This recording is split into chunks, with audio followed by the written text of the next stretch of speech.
Bolaço, eu sou o Dieguinho e então, rapaziada, tá entrando no ar mais um girão de notícias do meu, do seu, do nosso Clube de Regatas Vasco da Gama. Deixa o like aí no começo do vídeo que ajuda a gente bastante, segue a gente lá no Instagram e vamos logo às informações. Peço desculpa a vocês, minha voz tá bem falhando, tô bem gripado, tô inclusive indo no médico depois do vídeo aqui, tô desde quinta-feira já meio baleado e vou dar uma olhadinha na minha situação aí, tô garganta inflamada, um pouco gripado. Enfim, inclusive o horário do vídeo tá bem atrasado, eu tava 2 dias praticamente sem dormir já, consegui dormir na última noite.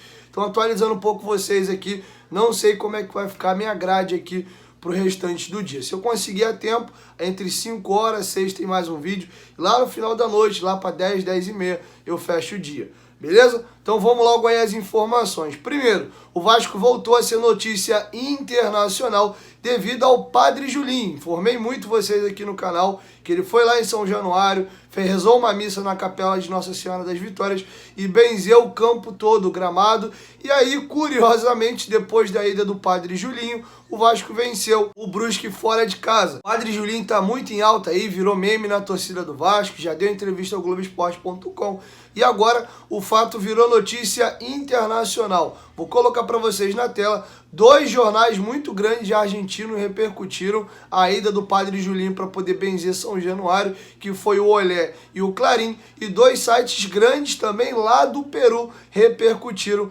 essa situação. Tanto o Tromé quanto também o Expresso repercutiram essa situação do Padre Julinho lá em São Januário. Talvez tenha virado notícias em outros locais do mundo, mas a gente teve acesso a essa situação no Peru e também na Argentina. Então, novamente, o Vasco vira notícia internacional. Vamos falar agora de Germancano. Ontem, no vídeo da noite, eu trouxe para vocês uma informação vinda lá de Santos, do jornalista Guildo Bortalamazzi, dizendo que o Germancano teria assinado um pré-contrato com o Santos para a temporada de 2022. Deixei bastante claro para vocês aqui no canal, enquanto eu trouxe a informação do Guildo Bortalamazzi, de que não tinha nenhum veículo grande repercutindo isso, e eu achava muito estranho, porque o tempo todo o José Constâncio e o próprio Germancano batem na tecla de que não vão negociar com ninguém enquanto o Vasco não definir a sua situação. Até chegar ao término da Série B, nem há conversas para renovação de contrato com o Cano, tampouco dele abrir negociações para ir para uma outra equipe. O Germancano gosta demais do Vasco, a família está adaptada e feliz ao Rio de Janeiro e eles pretendem continuar no Vasco. Óbvio que se o Vasco ficar para a Série B para o ano que vem, o negócio pode dar uma azedada. E aí o companheiro Thiago Tan entrou em contato com o empresário do jogador, o José Constâncio, e o José Constâncio foi categórico. Não existe nenhum pré-contrato assinado com nenhuma equipe. Inclusive ele disse que não trabalha com pré-contrato. Isso não existe. O Cano está completamente focado no Vasco e novamente o que ele já havia falado anteriormente. O futuro do Germancano só será definido ao término da Série B. O Cano está focado no Vasco. Então, segundo o próprio empresário do jogador, essa informação do Guido Bortalamazzi não procede. Qualquer atualização sobre a situação do Germancano, eu trago para vocês aqui no canal. Vamos falar agora da rodada. Galera, conseguimos até aqui praticamente uma rodada perfeita. O Vasco conseguiu o máximo que se consegue numa rodada, que é diminuir a distância em 3 pontos. Com a derrota ontem do Brusque pro Avaí, talvez algumas pessoas falaram, pô, era melhor um empate, né? Porque aí o Avaí não desgarrava, o Avaí fez 3 pontos. Lembrando que a gente ganhou na rodada, então a distância permaneceu igual, mais a derrota do CRB possibilitou a nota de corte para o G4 ficar em 7 pontos. Se o jogo acaba empatado, seriam 8 pontos. Então eu achei um bom resultado e a gente começa a se preocupar mais em tirar mais pontos do Avaí para o próximo jogo. Até porque sempre o mais importante é o 4º colocado. Não adianta você ultrapassar a galera aqui, você ser o 5º colocado, que seja, mas você está sempre longe ali do 4º colocado. O foco sempre tem que ser no 4º colocado. Óbvio que você tem que passar as equipes que estão no meio ali também, beleza? Então ontem a rodada foi praticamente perfeita para o Vasco e para a rodada fechar maravilhosa, tem 2 jogos que nos interessam ainda hoje. Às 4 horas da tarde o Cruzeiro recebe o CSA. Nesse momento o Vasco é o 7º colocado, mas pode acabar a rodada na 9ª colocação, porque se o CSA vencer o Cruzeiro ele nos ultrapassa. E também fechando a rodada às 6h15 da noite, o Botafogo recebe no Newton Santos o Sampaio Corrêa. O Sampaio Corrêa, se ganhar o Botafogo, vai a 39 pontos. Então, acho inclusive vou até adiantar para vocês aqui, que eu vejo com muito bons olhos o Sampaio Corrêa ganhar do Botafogo, passar a gente aí e o Botafogo travar nos 44 pontos. Digo por quê? O Vasco pode passar o Sampaio Corrêa na rodada que vem. Por que eu acho importante o Sampaio ganhar do Botafogo hoje, hein? Ou no pior dos cenários, um empate? Se o Botafogo perder, o Botafogo fica com 44 pontos, mesma pontuação que hoje tem o CRB. Ou seja, o Vasco traz 2 times para que ele possa ficar ali a 7 pontos. E o Goiás, que a gente pode ganhar na segunda-feira e cortar para 5 pontos essa distância, então a gente passa a poder ter dentro do G4 3 equipes já que a gente pode estar secando. É muito ruim você ficar ali lutando só contra uma equipe que era o CRB. A gente já conseguiu trazer o Goiás nessa rodada, a distância é 8. E se ganhar a segunda cai para 5. E se o Botafogo não vencer hoje, ele empatar, ele fica na mesma situação ali do Goiás, que é 8, mas a gente não tem um confronto direto com o Botafogo na outra rodada.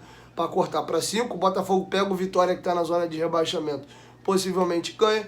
Então acho interessante o Botafogo perder hoje, mas até aqui a rodada tem sido muito boa pra gente. Eu vou esperar a rodada finalizar no final da noite e eu atualizo tudo pra vocês aqui, beleza? E bom, galera, pra finalizar, eu vou deixar com vocês o Fernando Diniz discorrendo alguns assuntos importantes. Primeiro, ele vai fazer a análise da partida, vai falar da importância da vitória, vai comentar o que ele pensou sobre a expulsão do Léo Matos, dele ter utilizado o Morato para jogar na lateral esquerda, depois ele viu que não estava dando muito certo, e aí ele colocou o Ricardo Graça ali, tirando o Morato e botando o Valber na zaga, e também vai comentar uma outra situação, que é a questão do fator externo. Muitos jogadores ainda são muito criticados. O Vasco venceu, mas foi um consenso de que o time não jogou bem, inclusive muita gente ainda está pessimista quanto uma vitória contra o Goiás, porque o futebol apresentado, vide todas as circunstâncias também de campo ruim, jogador expulso no primeiro tempo, então ainda tem muita gente receosa. E o Fernando Diniz vai comentar também como é que ele lida nessa situação de blindar os jogadores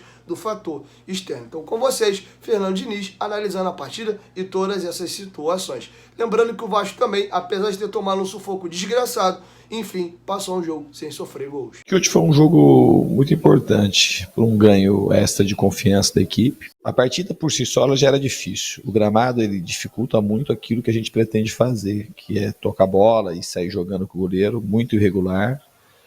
E eles fazendo por hora baixando os blocos de marcação e outras vezes subindo de uma maneira muito aguda. E com a perda do Léo, a gente ficou com um jogador a menos, as condições ficaram mais adversas e ao mesmo tempo a gente tinha que vencer o jogo. Em nenhum momento a gente abdicou de ganhar a partida. Então quando eu fui para o intervalo, o primeiro ajuste que eu fiz foi mesmo antes de virar, que a gente perdeu o Léo, foi colocar o Morato na lateral e colocar o Nenê para o lado. No segundo tempo a gente tentou voltar assim, não estava bom, aí eu coloquei o Valber.